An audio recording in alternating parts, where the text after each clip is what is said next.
I don't know if this video came out any good or not. Shit.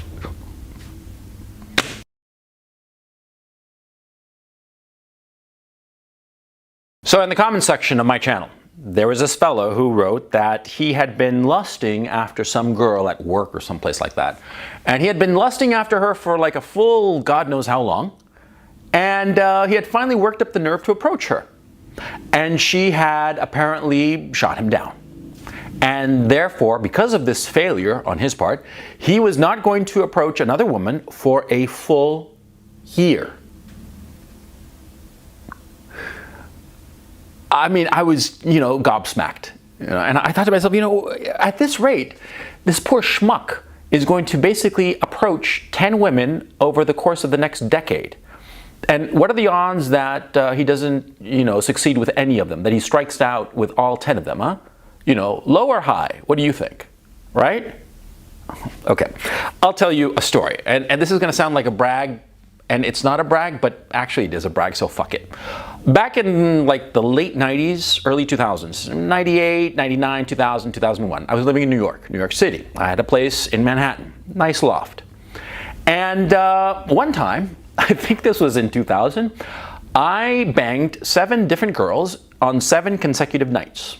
Yay me. I'm telling you this, well, to brag, but also to illustrate a point. See, at that time, I was actually, just chasing girls left and right, morning, noon, and night. And I had developed this rule, a very simple rule. I called it the 3 to the 3 power rule, because I'm nerdy. What do you want me to say? And the rule was very simple.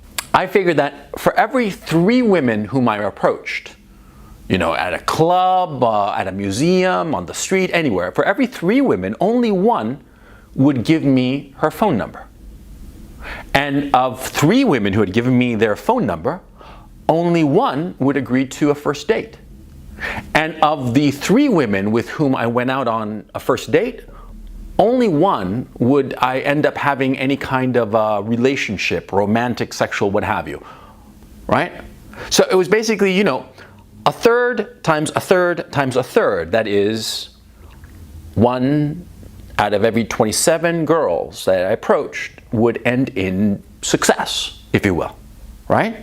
Which of course meant the opposite, that 26 out of 27 women would end in failure in terms of my, approaching them and then, getting their number and calling them up and going out on a first date and the whole thing, right? So I would have 26 failures before success. And I had this rule in my head and I followed it. Now, the actual number turned out to be totally different. It doesn't really matter. But the point was that, see, I had this idea in my head that I would go out and I would have 26 failures for every success. And that changed my mentality. And in point of fact, it changed my success rate. And I realized that this very simple rule applies to everything in life.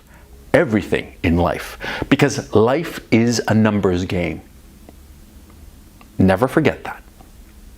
Now see, why was this 1 in 27 rule such a good rule, such a wise thing to follow? Well, because of several factors. Number 1, it was realistic. You see, I wasn't thinking to myself that every time I talked to some girl, she was going to instantly fall in love with her. No, on the contrary, I was very conservative, thinking that only 1 out of 3 would want to give me her phone number for me to call her up later and potentially go out with her, right? So it was realistic. That's always good. Second, it reduced my anxiety, because since I knew that I was going to fail, it was built into my system, right? I was relaxed. I was totally relaxed with every approach. I wasn't stressed out. I wasn't nervous, because I was thinking that more likely than not, this next girl that I'm going to approach, she's probably going to turn me down. And paradoxically, because I had that mentality, more often than not, I succeeded. It's sort of like you play some sport, like you go bowling, okay? This happens to me all the time. I'm a terrible bowler. But when I go bowling with like friends or whatever, usually you throw a few balls first, sort of like to warm up. Every time I do that, I hit strike after strike after strike. When the game starts, when it actually matters, then I throw gutter balls all the time. But you see, my anxiety level is reduced when it doesn't really matter. When I want to win, that's when I start throwing gutter balls, right? If you are operating under the 1 in 27 rule, you're relaxed because you figure that this girl that you're going to talk to, no matter how attractive she might be or how ugly she might be, it doesn't really matter, you're probably going to fail. And because you have internalized this notion that you're going to fail, you're more relaxed. The anxiety goes down. See? So that's the second reason it's a good rule. The third reason why the 1 in 27 rule is such a good rule is because it opens options. Because if you are only focused on like the one girl or the one possibility, see, you're going to grind on it. You're going to be like, put up the girl on some sort of pedestal, think that she's, all that and more, right? It'll blind you to other people that you might meet that might be equally as attractive, perhaps in a different way, but equally as attractive or interesting or perhaps even more so. So if you have this notion that you are going to fail 26 times out of 27, you're open to more possibilities because you're looking for that success. You don't want failure. You don't want to fail 26 times out of 27, right? You're going to try to naturally minimize the amounts of failures that you have. So you'll pay attention to other possibilities. You'll be more open to your environment and the people floating around in your environment. You see what I mean? Now, so far I've been talking about girls, but it applies to all of life because all of life is a numbers game. All of life, without exception. Your career, your friendships, go through every aspect of your life and you will find that at the end of the day, the more at-bats you have, the more likely you're going to hit a home run. You see, if you just keep on going up to the bat, squaring up and taking a swing, eventually you're going to connect. Eventually you're going to knock it out of the park. It's inevitable. A lot of times people say that the odds are against them. Well, flip it around. The more times you play, the more likely you are to win. If you internalize the idea that you are more likely to fail than to succeed at any given moment, several good things are going to happen to you insofar as your head is concerned.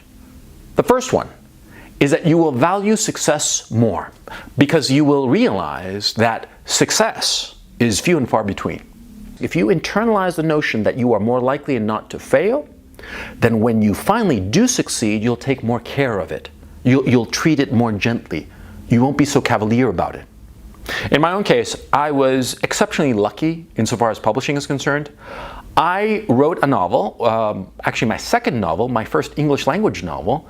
I wrote it and sent it off to a few agents. I got a couple of offers and I went with the first agent and she placed it with the first publisher. Boom. It happened just like that. And I didn't value that success. I didn't pay attention to it. I thought, I can succeed whenever I want to. I didn't realize how lucky I'd been. See, this happens a lot. This happens all the times to people who succeed young. They don't value that success and they fritter it away. It happened to me. I was lucky enough that over the course of my life, I was able to succeed at other things. But those other successes cost me. They cost me enormously. A lot of effort, a lot of banging my head against the wall, a lot of failures before I finally succeeded. You see what I'm saying? The other thing that will happen when you internalize the idea that you will fail more often than you will succeed is that you won't be thrown off by any obstacle in the way. A lot of times when you are focused on just, the one chance of success, any little obstacle that happens along the way or any setback, and you instantly fall apart. But if you recognize it's just going to be failure after failure, and that's just a numbers game, and that eventually you will hit it big, then any problem along the way you'll realize it's small in the whole scheme of things. And this is going to be important because, again, it'll reduce your anxiety levels. You won't be so stressed out because stress and anxiety is the surest formula for failure. You'd never want to be anxious. You always want to be calm. You always want to be willing to walk away. You see what I mean?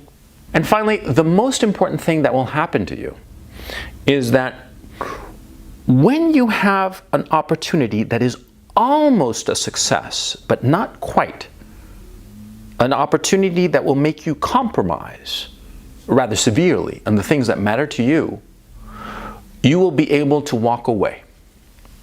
Because there is nothing worse than signing a bad deal, a deal that is almost what you wanted, but not really quite. A deal that has all of the major points except one key point that will gnaw away at you. You never want to sign that deal. You always want to walk away.